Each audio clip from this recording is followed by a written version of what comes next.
నమస్తే. మనము భగవద్గీతని ప్రస్తుత పరిస్థితుల్లో అంటే ఎలా తేలికగా అర్థం చేసుకోవాలనే విషయంగా మొదలుపెట్టినా అసలు నిజం అంటే మార్నింగ్ ఆ శంకరాచార్య గారు చెప్పినటువంటి భగవద్గీతని అంటే శంకరాచార్య గారు భాష్యం రాసినటువంటి భగవద్గీతని అనుభవానంద సరస్వతి గారు చెప్తారు. అది అంటే ఈ మార్నింగ్ ఏదో ఒక టాక్ వినడం జరుగుతుంది. అంటే ఇప్పుడు అద్వైత సిద్ధాంతంలో ఉన్న మన అనుభవానంద సరస్వతి గారైనా, ఆ తర్వాత ఇంకోటి ఏంటి ఎల్లంరా శ్రీనివాసరావు గారైనా, ఆ తర్వాత భానుమతి అమ్మని ఆవిడ పెద్ద ఆవిడ కూడా చాలా వండర్ఫుల్గా అంటే వీళ్ళందరూ కూడా ఏదో ఒక రోజులో నేర్చుకున్న వాళ్ళు కాదప్పా. అంటే కళ్ళనీళ్ళు వస్తాయి. అంటే వాళ్ళ జీవితాలని దీనికి తప్ప ఇంకొక విషయం మీద పెట్టిన వాళ్ళు కాదు వినేవాళ్ళంతా కూడా. అందువల్లనే వాళ్ళు అర్థం చేసుకునే విధానం వాళ్ళ మనసుకు తెలుసుకున్నది వండర్ఫుల్గా ఎక్స్ప్లోర్ చేయడం జరుగుతుంది. అంతే కదా, ఉపనిషత్తుల సారమే భగవద్గీత. బ్రహ్మసూత్రాలు ఉపనిషత్తులు భగవద్గీత కలిపి ప్రస్థానత్రయం అన్నారు. అది శాస్త్రం. ఎట్లా శాస్త్రం? పరమాత్మతత్వానికి సంబంధించి ముఖ్యంగా పరమాత్మతత్వాన్ని పక్కన పెట్టేసి మన గురించి మనము ఎలా తెలుసుకోవాలి ఏంటి అనేటువంటి విషయాన్ని వండర్ఫుల్గా వ్యాస భగవానుడు మొత్తం వేదాలు అన్నీ క్రోడీకరించి ఆయనే 4 వేదాలు రాసింది ఆయనే. అంటే మరి ఆయన పేరుతో వచ్చాయో లేదో మనకి తెలియదు. వ్యాసపీఠం ఉంది కదా, అట్లానే వ్యాసులు అన్నమాట వాళ్ళు. 4 వేదాలు క్రోడీకరించాడు. తర్వాత వేదాలు, ఉపవేదాలు, వేదాంగాలు, ఉపనిషత్తులు, స్మృతులు, ఆ తర్వాత ఇంకోటి ఏంటి దర్శనాలు, ఆ తర్వాత ఇంకా అష్టాదశ పురాణాలు అన్నీ ఆ మహానుభావుడు క్రోడీకరించి ఇంకా ఆయనకు సంతృప్తి కలగక ఇంకా ఏంటి ఎంత మహానుభావులంటే భవిష్యత్తులో మనం ఎలా ఉండబోతున్నామని వాళ్ళు ఊహించారప్ప. కళ్ళనీళ్ళు వస్తాయి. ఎందుకంటే ఆ రోజుల్లో మానవ జాతి ఇంత హీనంగా లేదు కదా. మొట్టమొదటి వచ్చినప్పుడు పాపం ఏదో ఆది మానవుల్లో ఉన్నప్పుడు ఏదో ఆహారం కోసము వాళ్ళ సర్వైవల్ కోసం ఎగ్జిస్టెన్స్ కోసం పోరాడి కొంచెం మానసిక వికాసం దొరికిన తర్వాత కొన్ని రూల్స్ రెగ్యులేషన్స్ పెట్టుకొని ధర్మం అధర్మం విధంగా నడుచుకుంటూ ధర్మంలో ఉంటే ఏదో పాపం పుణ్యం లేకుండా ఉంటారు, స్వర్గం అనేటువంటి కొన్ని రూల్స్ పెట్టుకొని దాన్ని నడుచుకుంటూ వచ్చి తర్వాత బుద్ధి వికాసం చెందిన తర్వాత భౌతికంగా ఎలా సుఖంగా ఉండొచ్చు అని మానవాళి కోసం అన్నీ కనిపెట్టుకుంటూ వస్తున్నారు.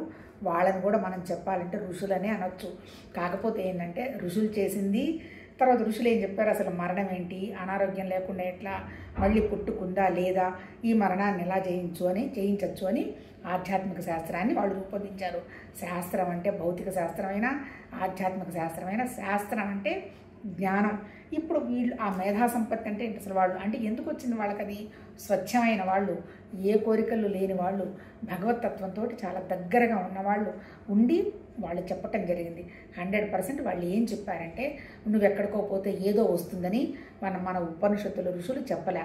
వెలుగు, ప్రకాశం, జ్యోతి, జ్ఞానం అంతా నీలోనే ఉన్నది. అంటే నీలో అంటే మనలోనే ఉన్నది. మనలో ఉన్నటువంటి ఆ పరమాత్మతత్వం సర్వత్రా ఉన్నది. కాకపోతే దాన్ని నువ్వు వెలిగించుకోవాలి. ఆ వెలిగించుకోవడానికి కావలసినటువంటి ఆధారం ఎవరు? గురువులు. గురువు అంటే ఒక గురువు గొప్ప, ఒక గురువు తక్కువ, మా సాధన కరెక్టు, మీ సాధన కరెక్ట్ అనేటువంటి కంపారిజన్ కాదు.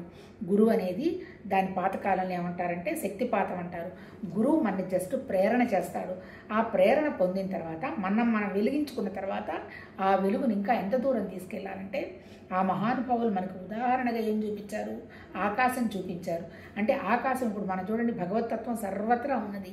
ఎక్కడ ఎలా అని చెప్తానికి ఉదాహరణ ఏంటి? ఆకాశం అంటే ఏంటి? మొత్తం ఖాళీయే కదా. అదే ఆకాశంలోనే నీళ్లు ఉన్నాయి, భూమి ఉంది, అగ్ని ఉంది, వాయువు ఉంది, అన్నీ ఉన్నాయి. కాకపోతే ఆకాశం అనేది అన్నీ అందులోనే ఉన్నాయి. అంటే ఆకాశం అని అందులోనే ఉండడం కాకుండా అదే ఆకాశం అంతటా ఉన్నది. అంటే ఆకాశం అంటే ఏంటి?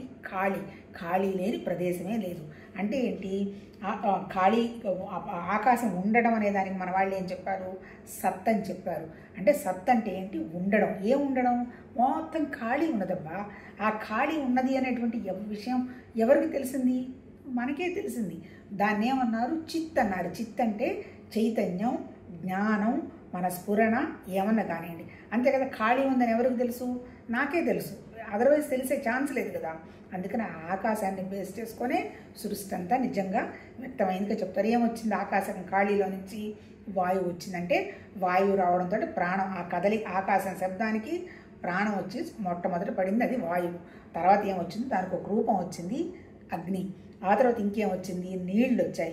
నీళ్ల తర్వాత భూమి వచ్చింది. భూమి మీద మొక్కలు బతకడానికి కావాల్సినటువంటి మెటీరియల్ అంతా వచ్చింది. ఇలా బేస్ చేసుకొని ఇది మరి తెలిసింది ఎవరికి? మనసుకు బుద్ధికి తెలిసింది. అంటే ఏంటి? ఇది వీటిని అష్ట ప్రకృతులు అన్నారు. ఈ జీవ చైతన్యాన్ని ఏమన్నారు? ఈ ఉండడం అనేది సర్వత్రా ఉన్నది కదా, ఉంది అంతే కదా. ఖాళీ అంటే ఏంటి? మొత్తం ఉన్నది. ఇప్పుడు అందుకని చూడండి, మా మహానుభావుల మేధా సంపత్తి అబ్బా, మన శరీరంలో కూడా ఖాళీ లేని ప్రదేశం లేదు, అంతే కదా. జాయింట్స్ అరిగిపోయినాయి అంటారు, అంటే మధ్యలో గుజ్జు అరిగిపోయింది అంటారు.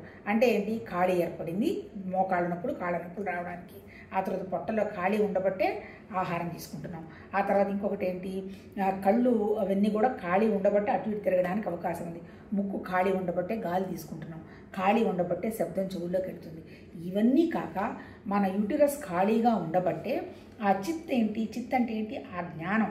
ఓహో, నేను ఈ ప్లేస్లో ఉండడానికి అవకాశం ఉంది కదా. ఖాళీ ఉంటేనే వస్తుంది, లేకపోతే ఎలా వస్తుంది? ఇంకొక జీవి వచ్చి ఒక పొట్టలో కూర్చుంది అనుకోండి, రాలేదు కదా.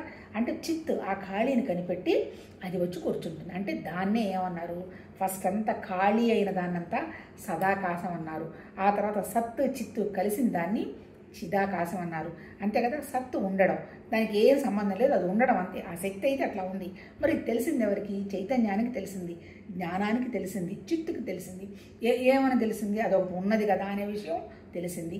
ఆ తర్వాత ఇప్పుడు సత్తుకి తెలియలేదనుకోండి, ఇప్పుడు చిత్తుకు తెలియలేదనుకోండి, సత్తు ఉందో లేదో సంబంధం లేదు, సత్తు అక్కడే ఉన్నది. కానీ చిత్తు విషయం దానికి తెలిసే ఛాన్సే లేదనుకోండి, సృష్టికి సంబంధమే లేదు.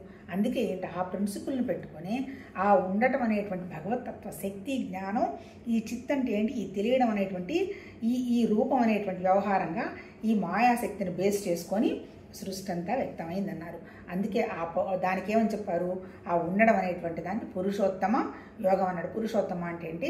నిరాకారమైన, నిశ్చలమైన, అఖండమైన, సర్వశక్తివంతమైన, చలనం లేని, తర్వాత సంకల్పాలు వికల్పాలు లేనటువంటి ఒక నిర్వికల్పమైనటువంటి ఒక స్థితి ఉన్నది.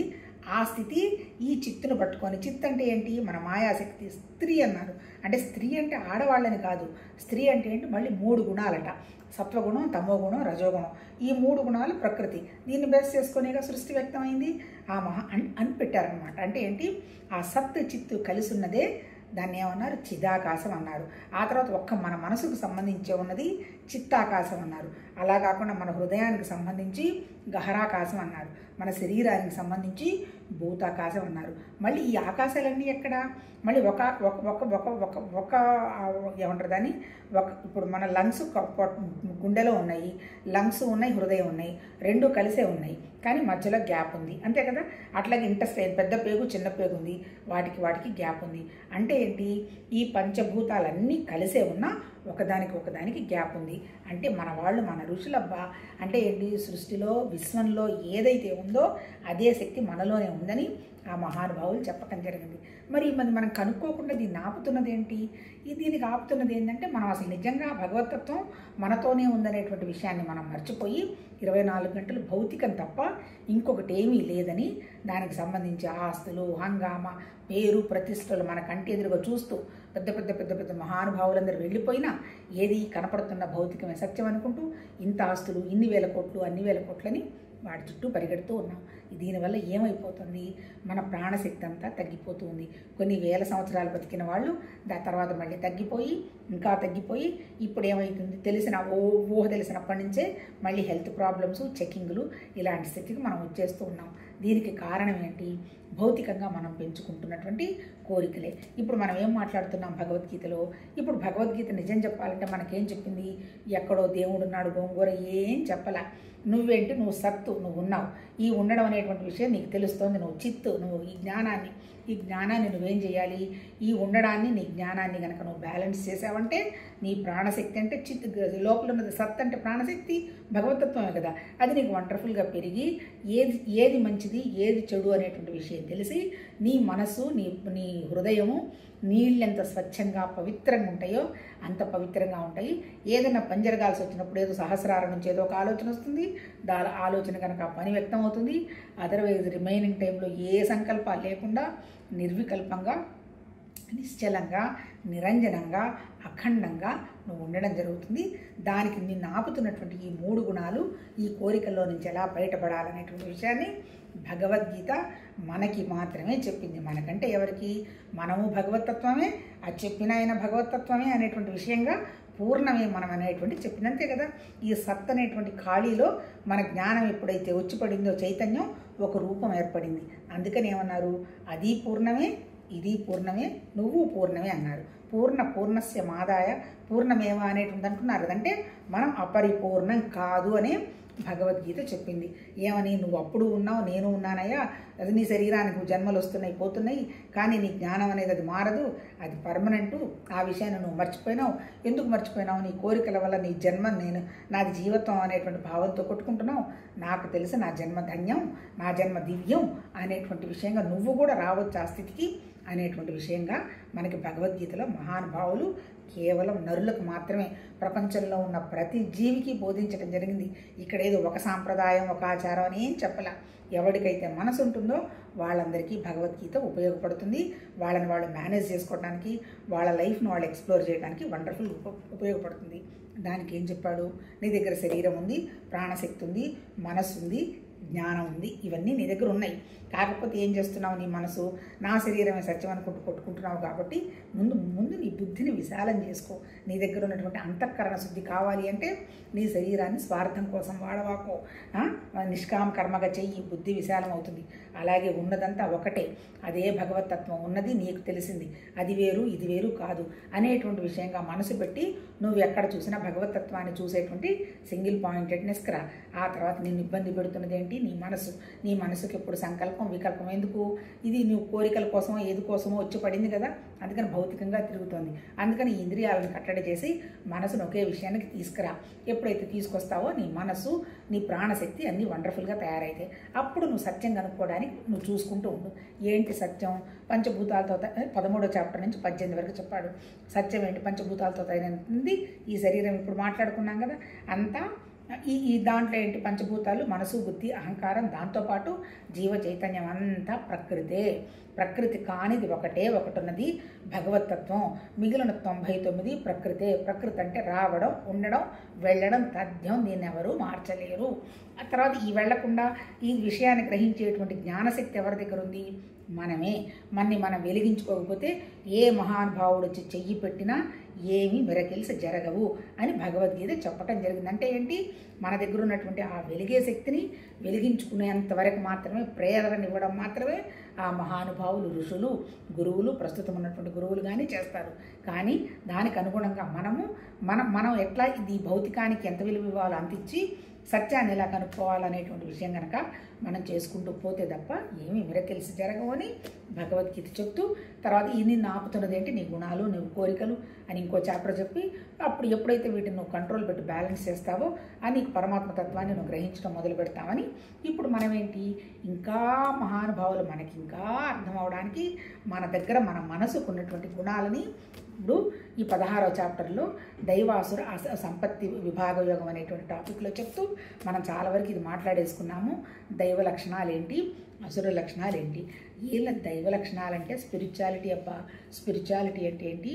ఆధ్యాత్మికత అంటే ఏంటి? మనం ఎలా మార్చుకోవాలి ప్రయత్నం చేసేది స్పిరిచువాలిటీ. అంతకంటే ఇంకేం లేదు. మెటీరియల్ వచ్చి అసుర అంటాడు. అంటే ఏంటి? భౌతికంగా నువ్వు ఎన్ని ఆస్తులైనా సంపాదించు, ఎంత సుఖమైనా పడు, ఇది టెంపరీయే కదా అని మనసులో మనకి తెలుస్తూనే ఉంటుంది. అలా తెలియని వాళ్ళు ఎవరు ఉండరు. ఎప్పుడైతే తెలుస్తూ ఉందో దాన్ని తప్పించుకోవటానికి మనసుని ఇంకో పని మీద పెడుతూ ఉంటాం. అదే దాన్ని ఇంకోటి ఏమంటారు? తినడం అనండి, లేదా విండో షాపింగ్లకి వెళ్ళడం అనండి, ఆ తర్వాత ఇంకేదన్నా వేరే విషయాలకి వెళ్ళడం అనండి. అన్నీ కూడా మన మనసుని మనం బ్యాలెన్స్ చేసుకునే స్థితి లేకపోవడమే. ఒక్కసారి మనం గుడ్నెస్ అంటే ఏంటి? దైవ విషయాల్లో కనుక మనం మనసుని కనుక బ్యాలెన్స్ చేసుకుంటే ఆ లోపలికి వెళుతున్నటువంటి స్థితిలో ఓహో ఇది కదా అనేటువంటి విషయంగా మనము విషయాన్ని గ్రహిస్తాం. భగవద్గీతలో అదే చెప్తాడు. కనీసం నేను చూస్తూ ఉంటాను అక్కడ కూర్చొని, ఎవరు నా తత్వాన్ని అర్థం చేసుకొని, ఎవరు నా తత్వాన్ని వివరించడం జరిగి అందరూ ఎంత హ్యాపీగా ఉంటానా చూస్తూ ఉంటానంటాడు. ఎందుకు? ఫ్రీడమ్ ఉంది, అంటే స్వేచ్ఛ ఉంది. ఎవరి స్వేచ్ఛ వాళ్ళకి ఉన్నది. ఎందుకంటే ప్రతిదీ వాళ్ళ దగ్గర మనసు ఉంది కదా. స్వేచ్ఛ అంటే ఏంటి?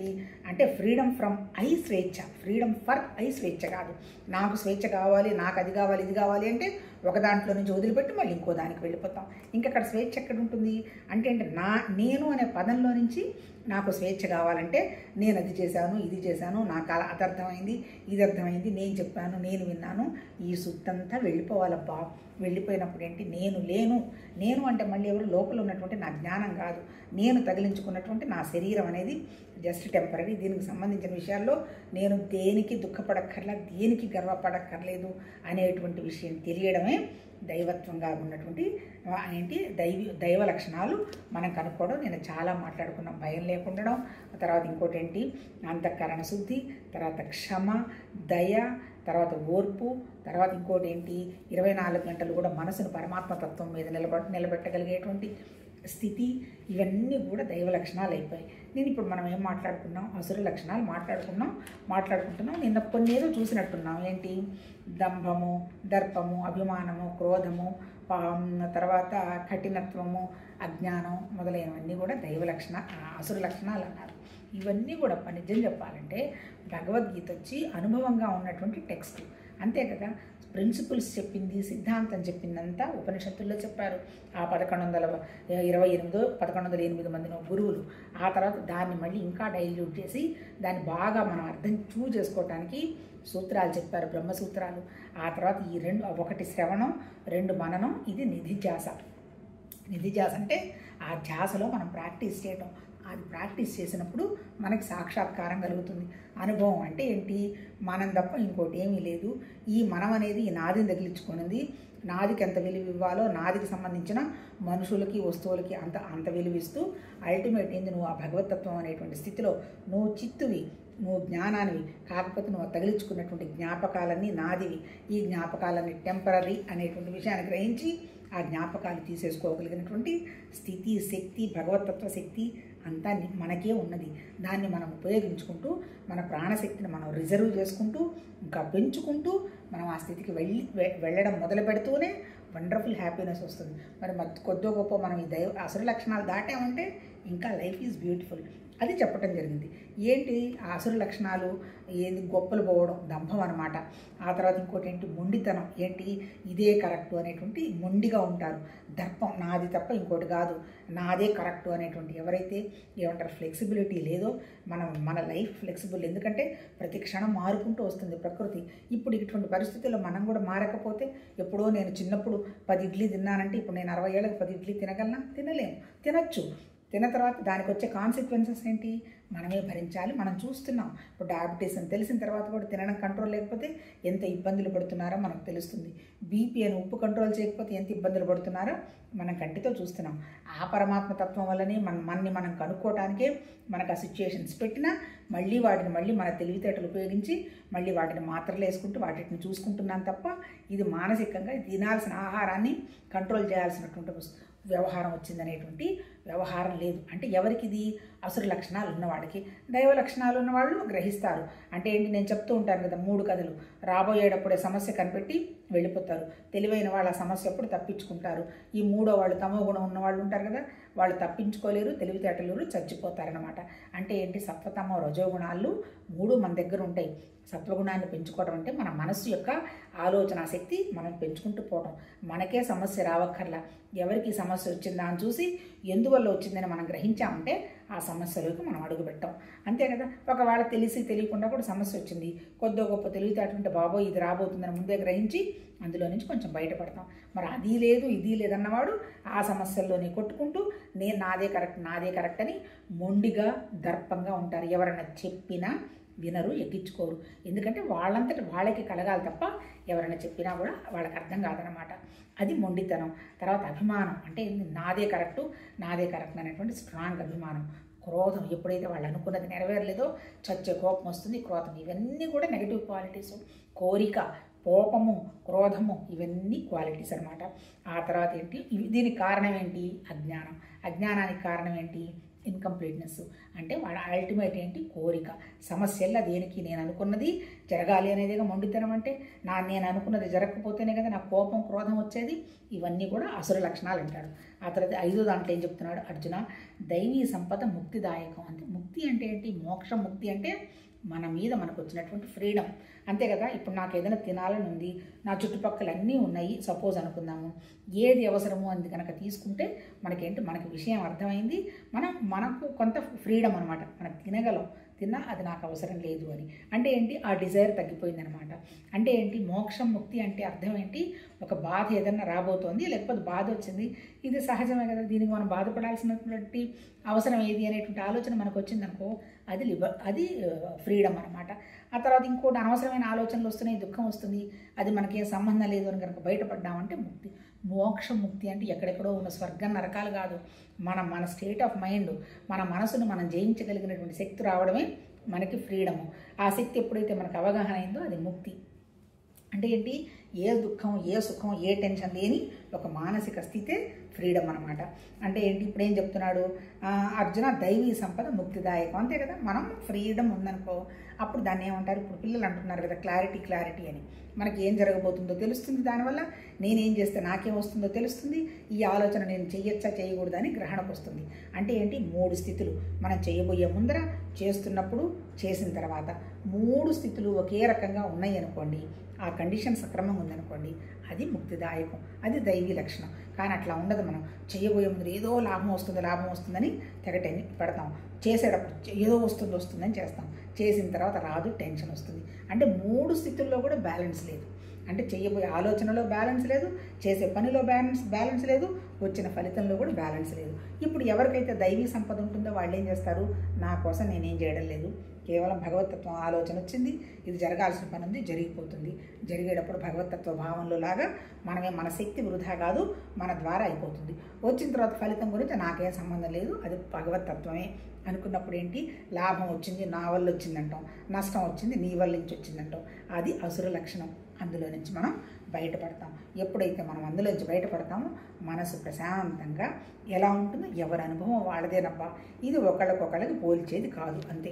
ఆ తర్వాత దైవీ సంపద ముక్తిదాయకం, అసురీ సంపద బంధుహేతం. అంతే. ఇప్పుడు నేను చెప్పిన వాటిట్లో ఇప్పుడు మనం అసురీ సంపద ఏంటి, దైవీ సంపద ఏంటి అని మనం గ్రహించుకోవాలి. అంతే కదా.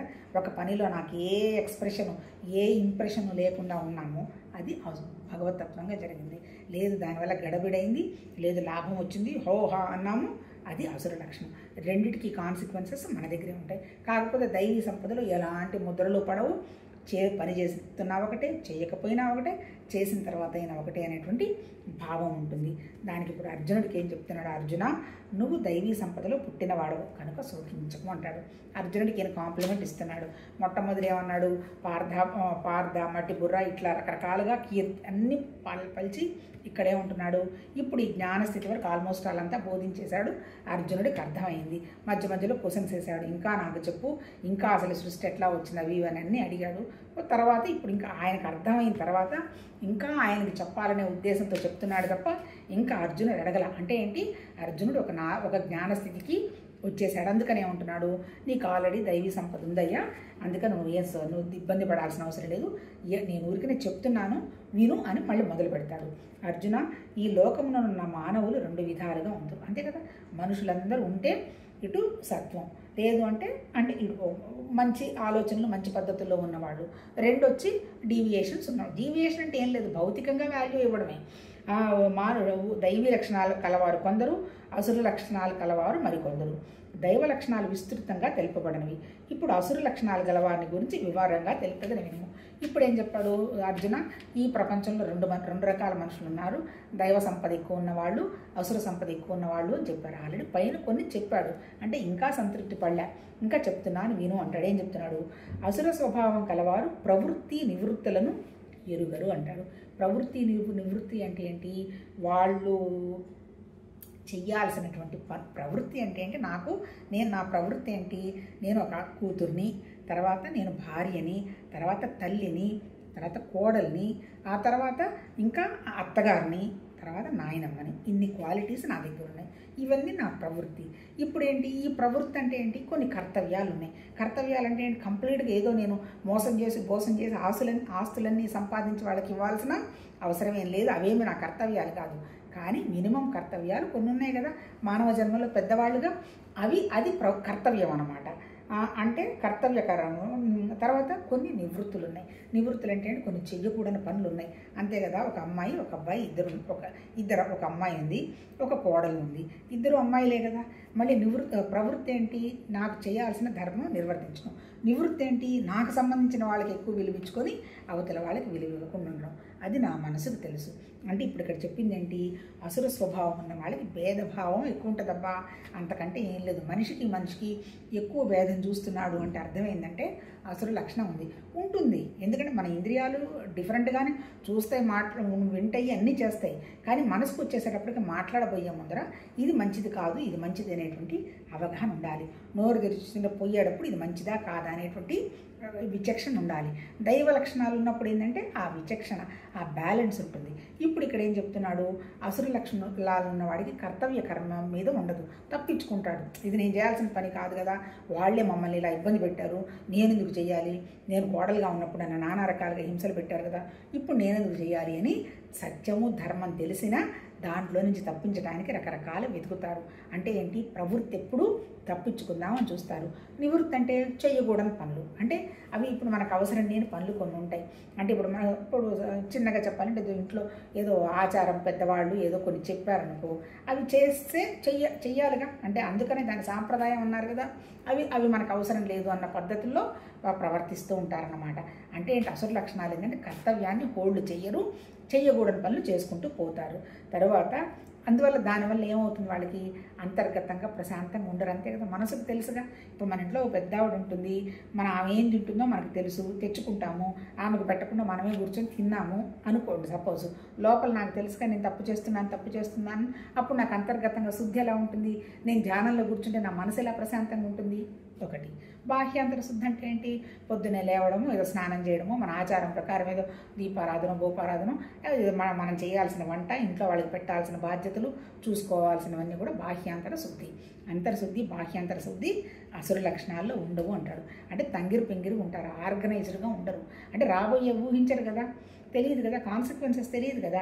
అందుకని నేను ప్రస్తుతం బాగుంది కదా అనేటువంటి ఊహలో వెళ్ళిపోయి కాన్సిక్వెన్సెస్ వచ్చినప్పుడు పొరపాటు పడ్డానే అని పాపం టెన్షన్ పడతారు. ఒక్కసారి గ్రహించిన తర్వాత మళ్ళీ రావచ్చు. అందుకని భగవద్గీతలో ఏం చెప్తున్నాడు?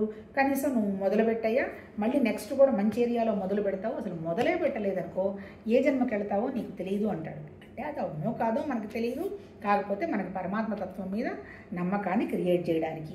ఆ తర్వాత ఇంకేం చెప్తున్నాడు ఇక్కడ? శ్రేష్టమైన మంచి బిహేవియర్ ఉండదు, తర్వాత మంచి సంభాషణ కూడా ఉండదు. ఎందుకు?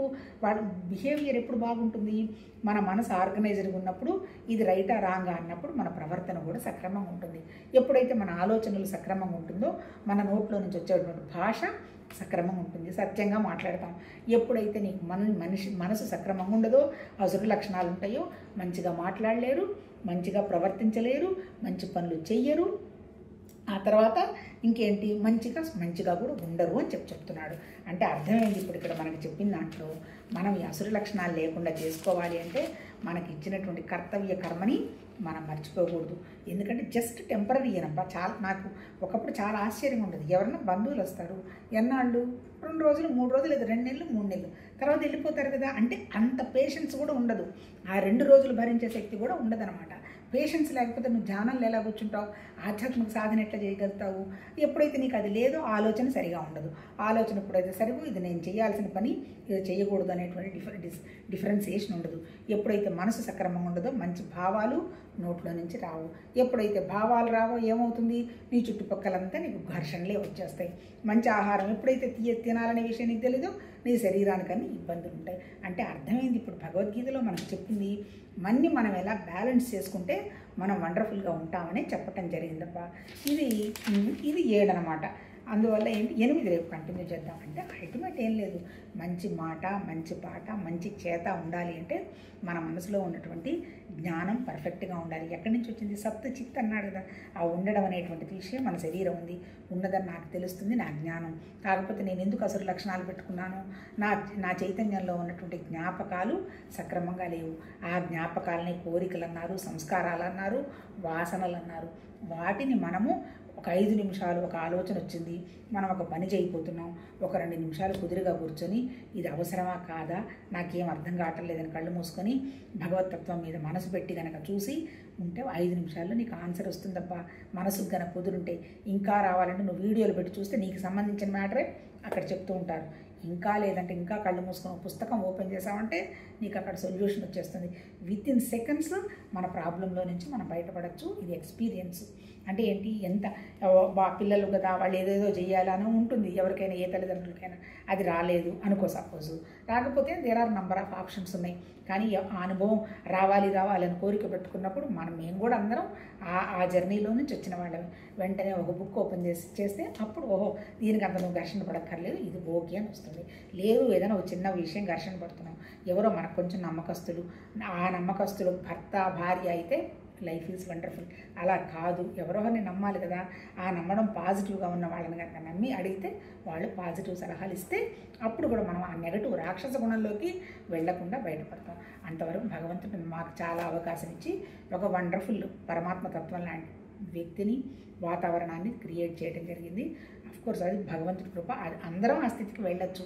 ఎందుకు వెళ్ళొచ్చు, మన మనసును కనుక ఇది మంచిగా చెడా అనేటువంటి విచక్షణలో మంచి వరకే తీసుకెళ్ళగలిగినప్పుడు దైవ లక్షణాలు అందరికీ అవునా కాదా అని అందరికీ వస్తాయి. అందరికీ స్వార్థం ఉంది, లేనివాడు ఎవ్వరు లేడు. లేకపోతే ఈ శరీరమే ఉండదు. అందరికీ నెగటివ్ ఆలోచనలు వస్తాయి. ఎవరు అత్యుత్తమ వాళ్ళు ఎవరు ఉండరు.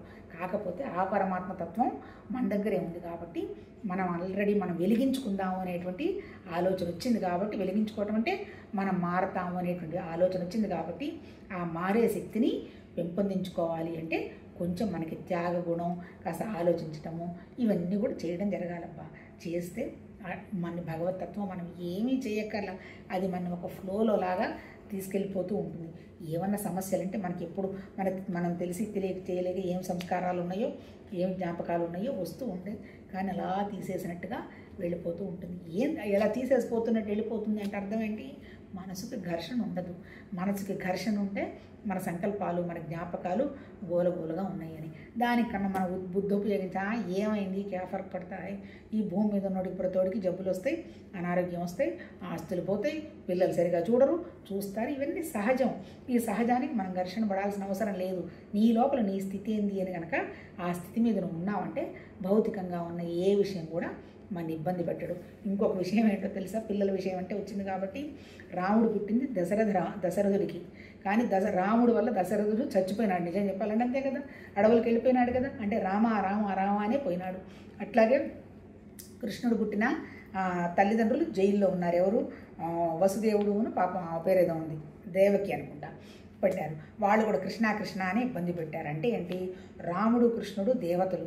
అలాంటి దేవతలకి పుట్టిన పిల్లల వల్లనే ఆ తల్లిదండ్రులకి ఏం సంతోషం కలగల.